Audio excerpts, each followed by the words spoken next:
Alright, you scallywags, we're doing another vloggity vlog today. Hope you're ready for this one. I'm here to address all the comments I received on my recent desk upgrade video. I got so many comments on the gun. What's with the gun on your desk? I understand the curiosity. There's a fat rifle right above my monitors. What's it doing there? People are asking me, is it real? Is it fake? Is Kyle gay? I'm here to address all the allegations, maybe except for the last one, but this is an airsoft rifle. It's a hobby replica of a real steel firearm. It shoots little plastic BBs, which is fantastic because it means you can shoot your friends without going to prison. So it's not a real gun. This is my preferred level of freedoms. I'm gonna be doing some serious upgrades to the internals today with a bunch of aftermarket parts that we have to go buy still, but it's gonna help us improve the trigger response and increase the rate of fire significantly, which I'm pretty excited about. I've never attempted this upgrade before, so, knock on wood, hopefully this goes smoothly. We could end this video with a broken rifle. Hopefully it ends with success and glory. I'm gonna get this rifle on the table so we can get a closer look at it.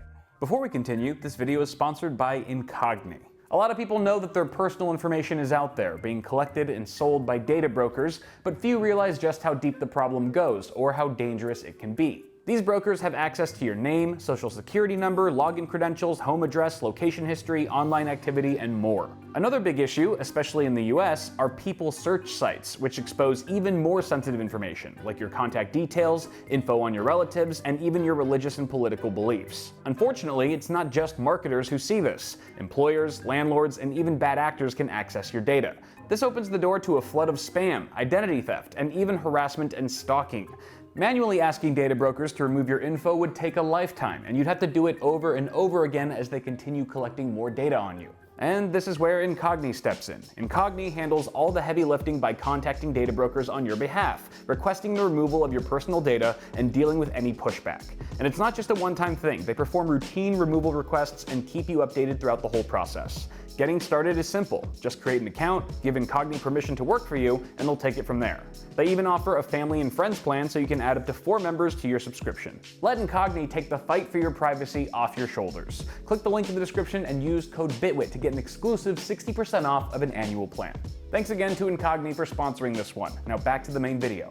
This here be my gun, son. So for starters, this is what we call an AEG, or automatic electric gun, meaning that this particular rifle is powered by a battery. It's electrically powered. It's got a LiPo or lithium polymer battery that's 11.1 volts. It's actually in the back stock right here. This particular model is the KWA Ronin T6. Apart from that, I've added a few things on the outside, like a red dot sight. I've got a different style magazine, hand grip, and a mock suppressor. Internally, though, it's mostly stock. The 2 upgrades I have done are the internal barrel. I actually replaced the stock one with a tight bore barrel, 6.03 millimeter inner diameter. The BBs themselves are 6 millimeters, so 6.03 just gives it enough leeway. They get even tighter than that, down to 6.01, but that sounded scary to me. And then there's also a hop-up bucking that I added. The hop-up system in an airsoft rifle like this is basically just a piece of rubber that every time the BB flies through the barrel, the piece of rubber clips the BB ever so slightly and adds a backspin on it so that the BB gets a further trajectory. Both of those upgrades are basically just to help improve the accuracy of the gun, but like I said, the upgrades we're doing today are going to improve the rate of fire and the trigger response. The rate of fire is pretty self-explanatory. It's just how many rounds per second. It's like frames per second. FPS is an acronym commonly used in airsoft as well, but it stands for feet per second. That's more of the, I guess, the speed of the BB coming out. This is rate of fire, how many rounds per second, how many BBs per second are coming out of the barrel. At stock, the Ronin T6 averages around 17 rounds per second, but from the research I was doing, the upgrades that we'll be making today should get us to around 25 to 30 rounds per second, which is a fatty upgrade. As for trigger response, that's more or less the amount of time it takes between pulling the trigger and firing a round. So it's kind of like input lag if you want to put it in PC terms. Right now, this is about as fast as I can do semi-auto with the current trigger response at stock.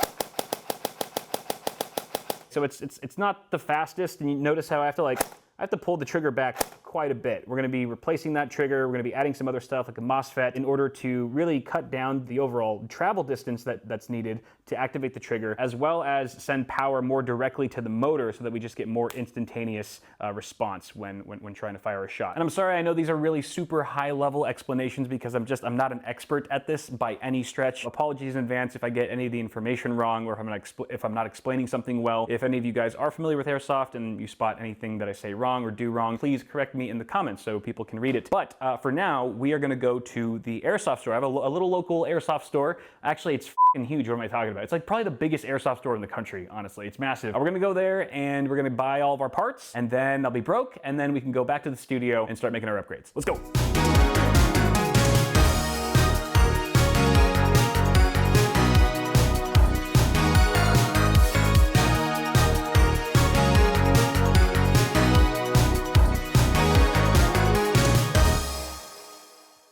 All right, I have returned with parts. Lots of parts. This is only less than half of it, but you know, we got gears and motor and spring and MOSFET. But first off, we need to disassemble the rifle so that we can get in there. Let's see if I remember how to do this. First pin, we get the pin out. This little pin, this goes back. Oh. Okay, let's get the battery out of here. Give you guys a look at the battery. How many of you guys are familiar at all with airsoft? I'm actually very curious. It seems like there'd be some overlap. There's, you know, a lot of performance tuning involved. So there's our 11.1 volt LiPo battery. There's a screw back here. Can I get that? Yep, this should come off in theory. Aha, in case you're wondering, I'm using a Phillips head screwdriver, just a standard number 2 Phillips head, but I also have my iFixit kits because there's a lot of different types of screws here. Okay. I have to unscrew this. Spring's in here, so I have to make sure that the spring doesn't shoot out in my face, but also have to make sure that these metal threads do not cut into our wires. I almost made that mistake. I actually cut a little bit of the casing. Fortunately, didn't nick the wires inside. Could have been bad though. Oh, and there's our spring. Our spring and spring guide. Put him aside. I'm gonna get the motor out now. The motor's actually in the pistol grip, so I gotta unscrew it from the bottom here. That should come out. And the motor, our positive and ground, just pops out like that. Motor should come out. Ah, there you go. Give it a nice little love tap. So there's our motor. There's the, what do you call that? The pinion. It's what spins the other gears. All right, pistol grip removed. Oh, I gotta get the mag release. This has a spring underneath it, so gotta be careful that doesn't pop out. All right, there we go. Other side should come out. And now we have some body pins that we have to undo. This little one goes out that way, so this part always makes me kind of nervous. Gotta like hammer it in. I left my hammer at home, so I'm gonna use this instead. Aha, pin. Body pin is out. And I think there's one more. This guy. So once that is clicked out, this should theoretically slide out. Oh ho ho. Why aren't you coming off?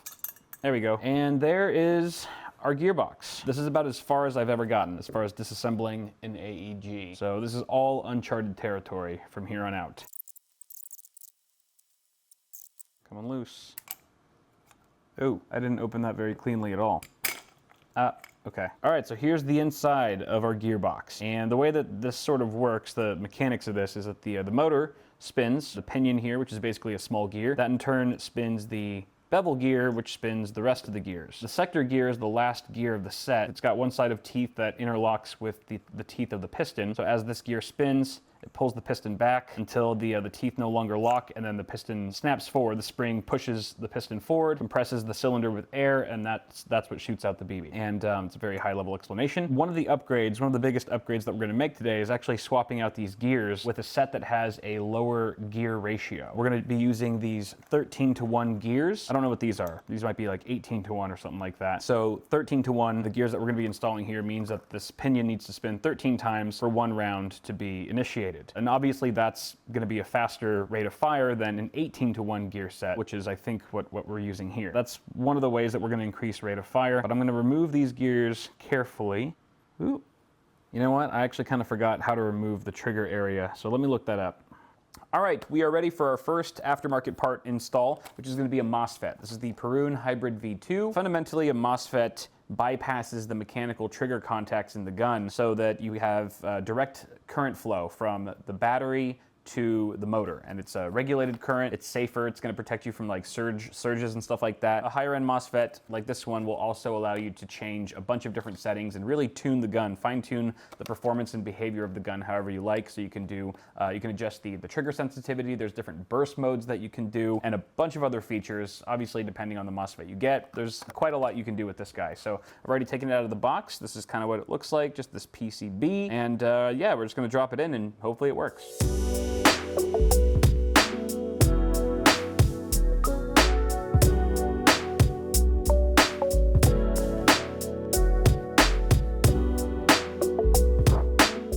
I got the MOSFET and the trigger installed. The MOSFET went in super easy. The trigger, however, was a pain in the ass because there's a spring underneath it, and then there's another. The safety latch was also, it was just a pain. Imagine like front panel connectors, except your hands are greasy. It was terrible. But I got it in there, and now we're ready to troubleshoot it. We're going to connect our battery, but not any of the gears. We're not going to connect the motor or anything. We're just trying to see if the MOSFET is responding to power. So I have to reassemble the gearbox. Let's just do that really quick. Okay, first I want to test the trigger. By the way, I installed an upgraded trigger as well. It is a max trigger, but I need to check to make sure that oh, that doesn't seem safe to me. The trigger it's in safety. The safety's on, but the trigger is moving, so I gotta redo something there. And this is not, oh, that's not good. That's not good. Oh yeah, I f***ed that up. Back to the drawing board. Clearly my selector plate was not reinstalled properly, so I'm gonna have to correct that. Okay. I just spent the last 4 hours trying to get this stupid MOSFET to work, and I finally figured out the problem. It's not compatible. I don't know why I thought it was. I thought I read it somewhere or something like that, but apparently it's not. This is the freaking, I thought I had a V2 gearbox. This is the V2 MOSFET.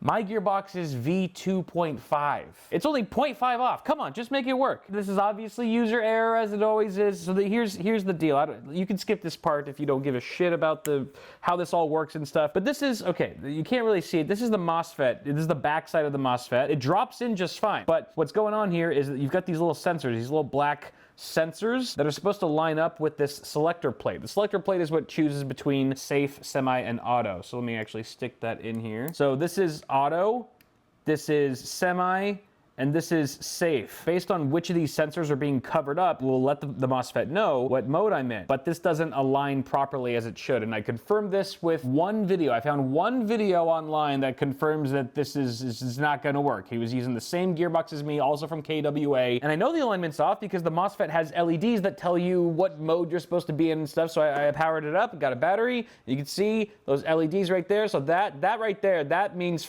you and go to hell. I have to go back to the store. I have to go back to the store and buy a different MOSFET. And I can't even return this because it's already opened and used and shit. Maybe I can put it in a different build or something like that. But I've spent all night. It's 5 in the morning. I've spent like 8 hours in here and I've gotten maybe 2 minutes of content. All I've done, I haven't installed a single thing. I haven't installed a single working thing. It's been 8 hours. This was a good idea, right? I'm glad we're doing this. Okay, I have returned from the store. It's been many hours later, and I got the big boy. This is the top shelf MOSFET. This is the Titan 2. So the Perun was probably, I don't know, 70 bucks. This is like 130. Is what I should have got in the first place. I was like, I'll save money.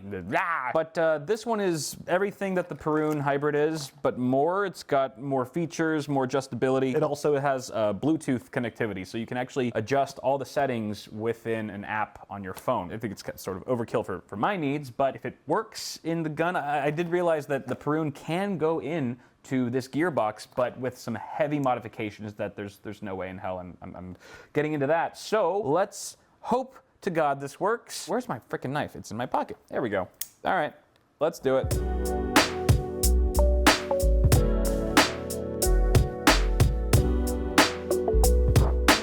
Oh my God, we did it, it works. Thank God it's compatible, it's working properly. All right, we've got the app. This app is actually really cool. There's so much you can do with it. So there's sensors in this thing, right? It makes your gearbox intelligent, and that ties back to the app. It communicates with you through the app. So you can see here, I'm slowly spinning the gear, the sector gear, and you can see that as I spin it, the app is showing me that the sensors are detecting the teeth, the individual teeth on the gear. So there's a tooth. If I spin it a little bit, there's a break. So no tooth.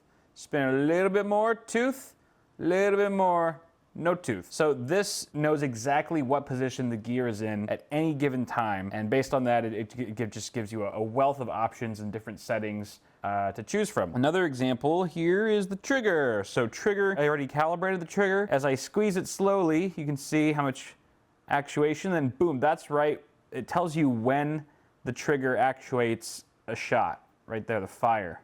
Isn't that awesome? So if I pull it down all the way, it's 100%, and I believe you can change that if you wanted to. You can totally adjust this. So if you wanted to be more or less sensitive. That is so cool. I'm nerding out right now. And then there's the selector on this side here. So this can tell you whether you're in safety mode, semi, or auto. It just knows. The gun is smarter than me now. It's not saying much. I'm not gonna lie, I'm kind of fired up right now. This was my first airsoft upgrade that I DIY'd. You know, it's a fairly big undertaking. A lot of people just install the Gate Titan and that's it. It's a worthy upgrade all on its own, but I'm gonna go a step further and install the rest of these parts, like the gears. So we've got the gears, we got the motor, I got an upgraded motor, a high torque motor, and some other stuff. So the gears here is, again, 13-to-1 gear ratio. So for every 13 revolutions the motor makes, this sector gear will rotate once and fire a shot. So it's much more efficient, it's a lot faster than the stock stuff. And then on top of that, we have the high torque motor at 22,000 TPA, I believe. So we got a beefier motor with faster gears. We're also gonna be swapping out these ball bearings with bushings. These are a bit more sturdy. They have less moving parts and stuff. And these are basically what the axles of the gears run in between. Put it in there and it spins and stuff. What was I gonna say? We have to do shimming. We have to do what's called shimming. More than anything, you want the teeth of your gears to meet each other perfectly, right? If they're a little bit off, it's potentially gonna make your battery work twice as hard or your motor work twice as hard. It's gonna be less efficient. And then in a worst case scenario, your teeth might chip or something else might go bad in the gearbox and you could sustain permanent damage. So it's really, really important for the teeth to just meet each other exactly. And so the way that we do that partially is through shimming, using shims. Shims is just a fancy word for little washers. These are just really super thin, like 0.1 millimeter thick washers. This is a variety pack. There's a couple different thicknesses in there, but you can see how precise this has to be. So we're gonna put shims on either side of each of these gears, and if all goes well, we should have a very smooth operating gearbox. All right, give me like 16 hours to do that.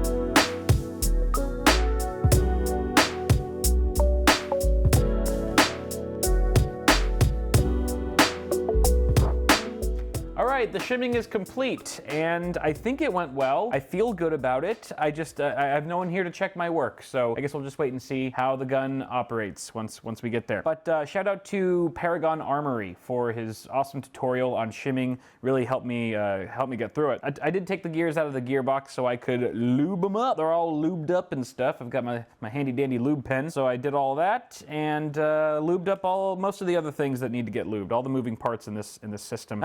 This system. It is a system, I suppose. Yeah, now I get to basically reconstruct everything. We're pretty much out of the woods. I don't want to say that, ooh, knock on wood, but I do think I've done most of the heavy lifting, and we just need to sort of reconstruct the gun, which is gonna look a little bit different, obviously, than when we took it apart, because now we have all these upgraded parts, including an upgraded piston and piston head, as well as a cylinder head. So this is the cylinder head, you know, it goes like that, and then you got a piston that, you know, compresses air in the tube, and then the BB shoots out. But the better of an air seal you can get between the piston and the cylinder, the more powerful your shots are going to be. You're going to get a higher frames per second. Feet per second. More feet per second, the more this is compressed, the better the seal you have. And this does feel very, very nice and sealed. I think the only other upgraded part that we're putting in here is the spring. This is a M120 spring. It is more resistant. Is that the right term? More resistant than the stock spring. And we need more resistance because we have more power. Because we have so much power now coming from the gears with all these upgrades, the stock spring is too weak. And so what's gonna happen is it's not gonna push the piston back in time before the sector gear comes back around and is ready for its teeth to meet the teeth of the piston. So what will happen is called premature engagement, something I'm all too familiar with, and that is not good. That can result in permanent damage, it can result in a terrible grinding noise, ruin your day basically. So in order to prevent PME, we're gonna need to install this heavier spring. All right, I think that's pretty much it. Let's just reconstruct this and then we'll be ready to test. All right, the battery's in, we're on safety right now. Switching to semi, moment of truth. Oh, oh, oh my goodness.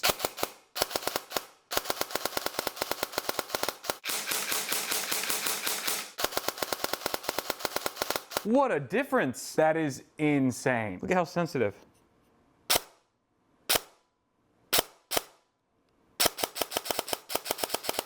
Oh, you know what's next. Full auto, here we go.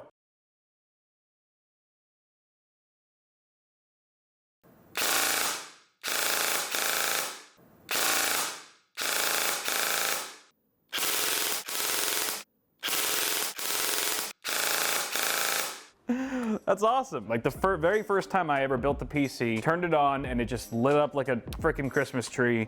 This is probably the first time I've felt that way since then. This took a long time. This probably took, I don't know, 12 to 15 hours from start to finish. Obviously I was watching guides and stuff. By the way, shout out to Paragon Armory and Fias Airsoft. Those guys helped me through the entire process. It was, I couldn't have done it without them, honestly. That's the one thing you have going for you. If you are gonna do an airsoft upgrade like this, there's just an endless amount of helpful content online. YouTube is a godsend for this sort of thing. So it can be done, even if you don't have any experience like me. I mean, the fact that I pulled it off, that says something. Yeah, it's very satisfying.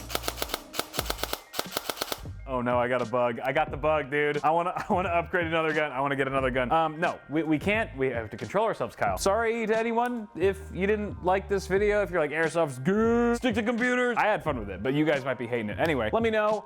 I'm gonna get out of here and I will see you guys soon. Have a good one. What should I do? Oh my God.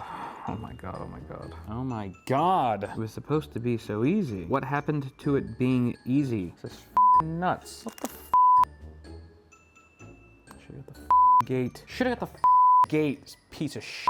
This is a lousy piece of product, dude. What a piece of shit this is. This thing sucks. Oh God.